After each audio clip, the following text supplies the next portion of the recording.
Hello,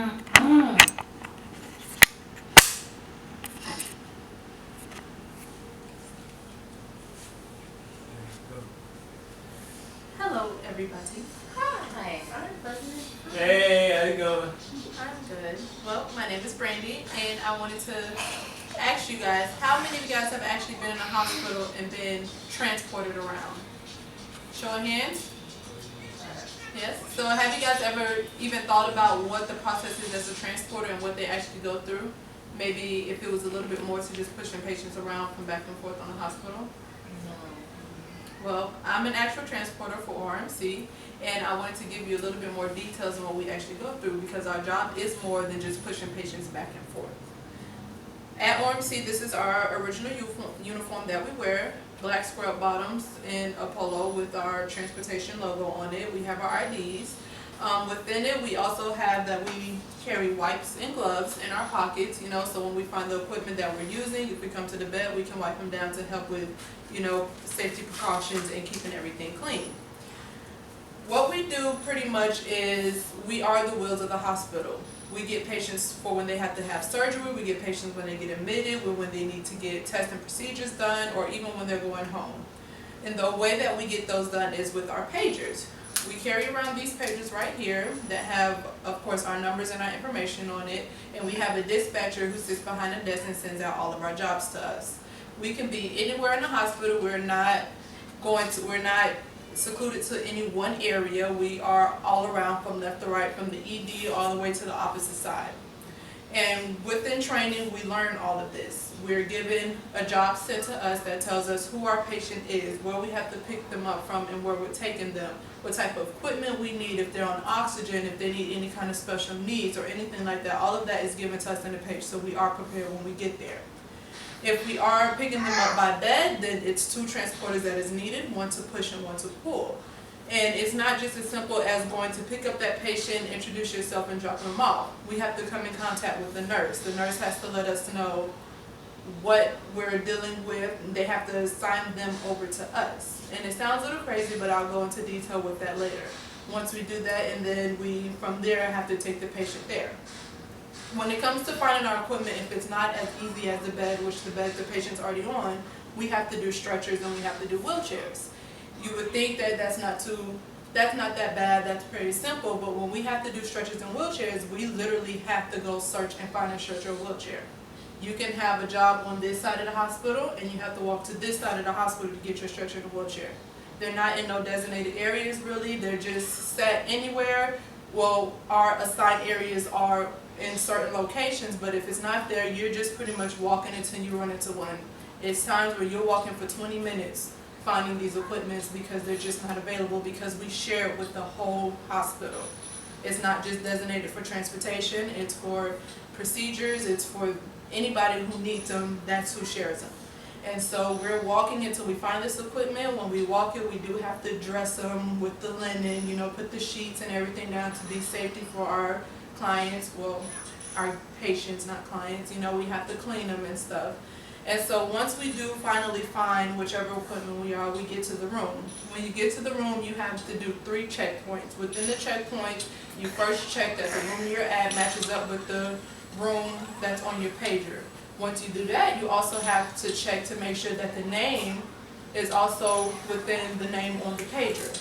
And you have to go to the nurse and make sure that the chart information all matches up with that page. And once that's your 2 checkpoints, is matching the page with the room in the chart. And once you get inside the room, you match the patient's wristband with the other 2 also. You're making sure that the name match. You're making sure that the patient says the correct name. You're making sure that whatever's in their chart, as if they have allergies, as if they have a fall risk, meaning that they need kind of a little assistance. That is our job also, making sure that they have all of this information. Making sure that their charts, their tickets to ride is what they're called, meaning that they fill out if they're on oxygen, where they're going, who's sending them, who's picking them up, if they're DNR, if they're fall risk, if they have allergies, if they're isolation. And isolation meaning if they're on contact for any kind of precautions we need to take, proper care of, because it can be spread if caught. So these are all things that a transporter has to take care of. And once we get there, we have to make sure that the nurse knows that patient is leaving. The nurse has to sign the ticket to ride, or we cannot take the patient nowhere. If a patient is over 5 liters of oxygen, the nurse has to come. If a patient has certain needs, as if they're needing to be monitored when being transported, the nurse has to come. If they're on a trach, the nurse has to come. There's a lot of things that us as transporters, we need to know what type of medications that the patient is on. We need to recognize that medication and know, because it's high risk, the nurse has to come. These are all duties of a transporter that also fall on us, because if we don't do this within our part, it can cause trouble. If a patient is DNR and they don't have the proper precautions that's saying that they are DNR, that's our responsibility in the middle of a transport if something was to happen. And so once we do get all this and make sure it's straight, if they're going by a stretcher or a wheelchair, we need to make sure that the patient can safely get on there. Sometimes you get patients that have, drains, they have all different kind of tubings hooked up to them, and it's our responsibility making sure that we wipe it down and that it's properly moved onto the equipment that we're taking them by with their IVs, whether it's a drain, whether it's a Foley, anything like that. We need to make sure that it's put on safely. And from there, we need to also pay attention to where you get patients who have surgery, who's been, since we are the #1 trauma department hospital there, we have to, pay attention to that when we're picking patients up from the trauma department, what kind of pains they're in. If they've been in any kind of trauma, we have to pay attention.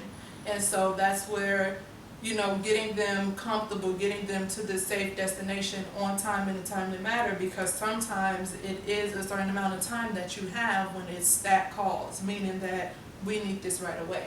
And a lot of times, nurses, they know that patients don't really understand what's going on, and us as transporters, we jump in to make sure that we're doing everything in a timely manner to make sure, because it's not just that one patient, it's every single patient in the hospital.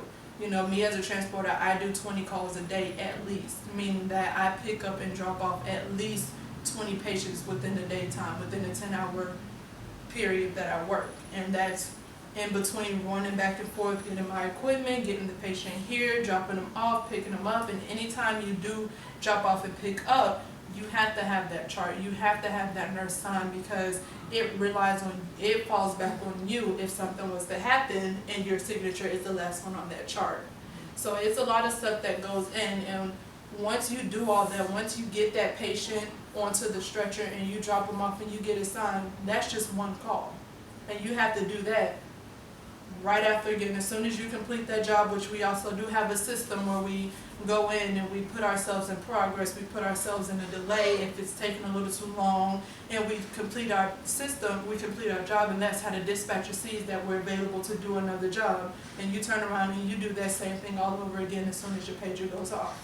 So that's just a little information to let you know that no, transport doesn't just mean driving, where some people think that we drive patients around or anything like that. We actually really do a lot, and it's a lot of more involved than just pushing patients from point A to point B. What does DNR mean? DNR, do not resuscitate, meaning that I want to die of natural causes. What's ED? ED, emergency department. All right, and just do another fan if everybody wants to wave bye to the camera. Good job. Thank you. That's a lot of stuff. Yeah, I was sad listening.